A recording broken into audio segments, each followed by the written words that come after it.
Kami akan memperkenalkan visi misi kami, lalu teman-teman setiap bidang juga akan memperkenalkan sebenarnya bidang ini bergerak ke arah mana, supaya setiap teman-teman juga tahu untuk mau kemana untuk diskusi.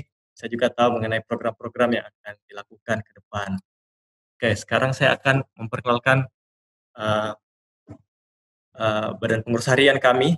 Ada saya selaku ketua, ada Lukas selaku sekretaris, dan ada saudara Aldi selaku bendahara. Mungkin bisa next slide-nya. Oke. Visi Senat kali ini periode 2020-2021 itu menjadi mahasiswa yang kritis, kreatif, berkehidupan spiritual sejati dan relevan. Jadi visi ini menjadi penggerak setiap arah program yang akan dilakukan oleh Senat untuk mendapatkan mahasiswa yang kritis, kreatif, berkehidupan spiritual sejati dan relevan. Sebenarnya visi ini merupakan bentuk dari kata unggul yang menjadi visi besar dari kampus kita. Jadi memang nanti program yang akan dibuat teman-teman Senat mahasiswa itu supaya mendorong teman-teman rekan-rekan mahasiswa dapat semakin kritis, kreatif, berkehidupan spiritual sejati dan menjadi relevan. Jadi ada 3 misi. Misi yang pertama itu membantu mahasiswa untuk menghasilkan karya teologi yang unggul. Dan kedua, menciptakan komunitas yang saling berbagi, terbuka dan menginspirasi. Dan misi ketiga itu melaksanakan pengabdian terhadap masyarakat serta membangun relasi antar gereja dan STT. Jadi saya akan menjelaskan penjabaran dari misi kita yang pertama. Misi yang pertama itu membantu mahasiswa untuk menghasilkan karya teologi yang unggul. Jadi setiap mahasiswa itu harus menghasilkan karya teologi yang unggul dengan pemikiran yang kritis sesuai dengan visi kita tadi ya, menjadi mahasiswa yang kritis. Karya teologi yang unggul yang kami maksud ini ialah bukan hanya sebatas tulisan makalah, tapi juga khotbah, rancangan liturgi ibadah, konten-konten kreatif. Nah, jadi butir pertama ini akan memacu teman-teman mahasiswa untuk bisa mengasah kemampuan dirinya. Ya, jadi memang misi pertama ini untuk men-encourage teman-teman supaya dapat berpikir tetap kritis dan tetap kreatif dan relevan. Jadi karya teologi yang kami maksud ini tidak hanya sebatas makalah, tapi lebih luas dari itu. Misi kedua nanti akan dijabarkan oleh saudara Aldi. Ya, jadi misi yang kedua itu adalah menciptakan komunitas yang saling berbagi, terbuka dan menginspirasi gitu. Nah, kita lihat bahwa mahasiswa ini harus punya mental yang aktif untuk saling mengasah. Jadi mahasiswa harus kita bisa saling menajamkan melalui ruang yang diciptakan untuk saling berbagi pengalaman. Nah, kalau tadi yang Andre jelaskan, misi pertama itu lebih berfokus kepada membantu mahasiswa untuk menghasilkan suatu karya teologi yang unggul.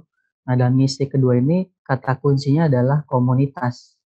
Jadi nilai yang kita mau ambil, nilai atau budaya yang mau kita ciptakan dalam komunitas kita adalah saling berbagi, terbuka dan menginspirasi. Kenapa kita anggap nilai ini penting, perlu ada dalam komunitas? Karena kita melihat bahwa kita semua ini adalah subjek pembelajaran bagi sesama.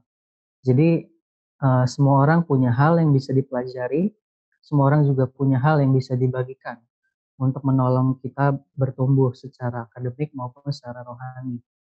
Pertumbuhan rohani dan juga pertumbuhan akademik tidak pernah terjadi di dalam kesendirian.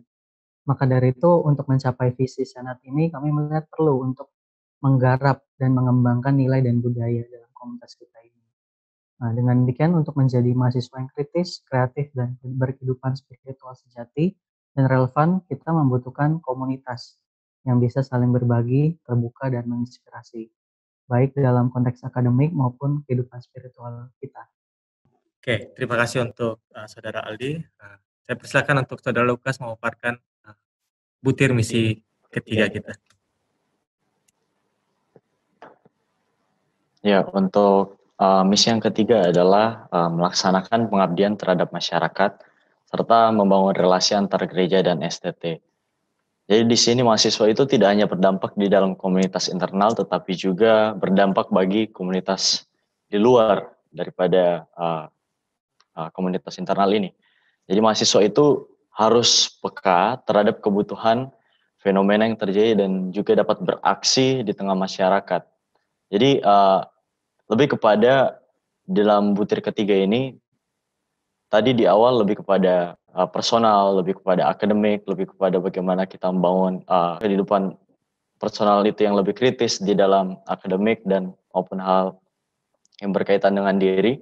Yang kedua itu lebih kepada bagaimana bisa berdampak bagi komunitas internal, tetapi yang ketiga ini lebih kepada bagaimana mahasiswa itu bisa berdampak di dalam komunitas yang eksternal gitu, di luar, yaitu kepada masyarakat, gereja maupun antar STT juga. Nah, di sini mahasiswa juga harus mempunyai hubungan yang baik dengan gereja serta membangun relasi antar STT.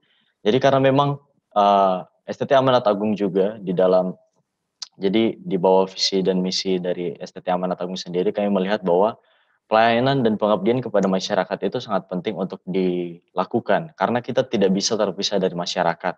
Kita sebagai STT di tempat ini juga di sekitar kita ada begitu banyak masyarakat yang dengan latar belakang yang beragam, dan bahkan kita di dalam pelayanan dalam 1 tahun pun kita terhubung dengan setiap gereja yang dengannya kita bekerja sama dengan mereka. Senat mahasiswa itu berupaya untuk dapat menciptakan ruang untuk melaksanakan pengabdian terhadap masyarakat serta membangun relasi antar gereja dan STT. Karena apapun yang kita sudah terima berkat yang daripada Tuhan, kecukupan kita yang ada di sini, bagaimana itu bisa berdampak juga bagi masyarakat di luar sana. Nah, oleh karena itu penting untuk kita ketahui bahwa butir ketiga ini menunjukkan bahwa Senat Mahasiswa ingin mendukung program, mendukung juga dalam STT Amanat Agung, melakukan pengabdian kepada masyarakat, kepada gereja dan kepada dan juga menjalin relasi dengan gereja dan STT begitu. Karena kita tidak akan selamanya berada di STTA ini, tapi kita juga akan keluar yang mana nanti ya kita akan bekerja sama dengan mereka masyarakat, dengan gereja maupun STT untuk membangun masyarakat, gereja, STT yang lebih baik lagi untuk kedepannya, khususnya di dalam pelayanan pada masa mendatang. Itu yang dapat saya sampaikan mengenai misi yang ketiga. Ya, terima kasih Lukas untuk pemaparan misi yang ketiga yang sangat baik. Rekan-rekan, untuk mencapai visi dan misi ini memang setiap bidang akan menjadi roda untuk menggapai visi misi kita. Bukan hanya setiap bidang seharusnya, tapi komunitas besar kita ini. Nah, untuk itu kita perlu juga mengenal profil dari setiap bidang dan proyek-proyek apa yang nanti akan mereka kerjakan secara garis besarnya.